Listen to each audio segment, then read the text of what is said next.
Hey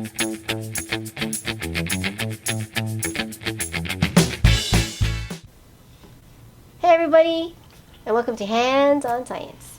This is Carr. And this is Mel. Hey, hey. Hey, Mel.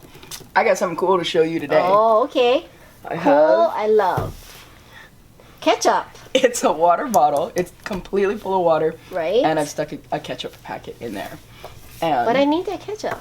you can have it when we're done. Oh, gosh. So, what I would like you to do is think of a magic word.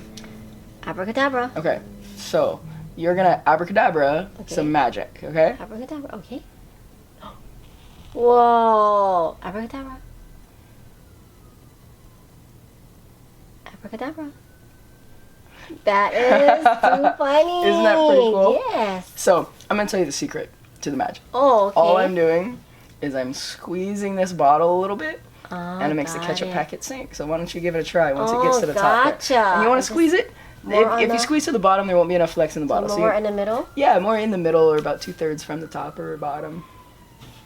Isn't that cool? Oh, that is like the coolest thing ever. Yeah, so that's how you do it. But as to why that works, that's up to you guys. No idea. Why do you think this ketchup packet sinks down to the bottom when we squeeze that bottle? Leave your comments below on how you think this does work. And as always, subscribe for more Hands on Science. Bye. See you next time, guys.